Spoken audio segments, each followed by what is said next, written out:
Bro உங்க Eden natural சீக்காய் தூளை எப்படி யூஸ் பண்றது?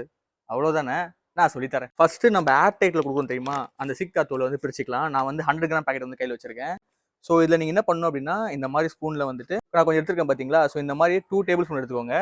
ஸோ இந்த மாதிரி பவுலில் வந்துட்டு 1, நெக்ஸ்ட் பார்த்தீங்கன்னா செகண்ட் ஸ்பூனு, அப்புறம் வந்து 2 ஸ்பூன் வந்து மிக்ஸ் பண்ணிக்கோங்க. நெக்ஸ்ட் என்ன பண்ணுங்க அப்படின்னா, நான் ஊற்றுற மாதிரி கொஞ்சம் வாட்டர் மிக்ஸ் பண்ணுங்க. லூக்வார்மாக இருந்தால் இன்னும் சூப்பரு. கொஞ்சம் கொஞ்சமாக வந்து போட்டுட்டு இதை வந்து மிக்ஸ் பண்ணி விட்டுக்கிட்டே இருங்க. ரொம்ப தனியாக குழச்சிட வேணாம், ஒரு திக் கன்சிஸ்டன்சி வரும். ஓகேங்களா?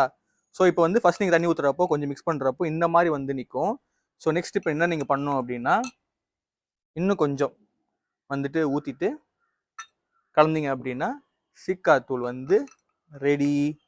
இங்கே பாருங்க, நல்லா வந்துட்டு மிக்ஸ் பண்ணீங்க அப்படின்னா இந்த மாதிரி வரும். கேமரா தெரியலன்னு தெரில, இந்த மாதிரி வந்துட்டு வரும். இந்த மாதிரி வந்தோடனே இந்த மாதிரி கன்சிஸ்டன்சியில் வந்து நிற்கும். ஓகேங்களா?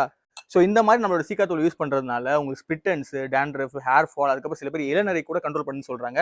ஸோ இந்த மாதிரி ஒரு நேச்சுரலான சீக்காய் தூள் யூஸ் பண்ணுறப்போ பெனிஃபிட்ஸ் ரொம்ப ஜாஸ்தியாக இருக்கும். அது மட்டும் இல்லாமல் ஒரு நேச்சுரல் ஆயில் நம்ம தலையில் ஒன்று இருக்கும், அது வந்து ரொம்ப முக்கியம். அதை நம்ம ஹேர் ஃபால் ஆகாமல் தடுக்கும். ஸோ அதை கூட அது மெயின்டைன் ஆகும். ஸோ நீங்கள் ரொம்ப ஹார்ஷான கெமிக்கல் இருக்க ஒரு ஷாம்பு யூஸ் பண்ணுறதை விட இந்த மாதிரி நேச்சுரலான ஒரு சீக்காய் தூள் யூஸ் பண்ணிங்க அப்படின்னா ரொம்ப பெனிஃபிஷியலாக இருக்கும். ஸோ ட்ரை பண்ணுங்கள். இது யூஸ் பண்ணவங்களோட ஃபீட்பேக் எல்லாமே வந்து சூப்பராக இருக்குது, நல்லா இருக்குன்னு சொல்லியிருக்காங்க.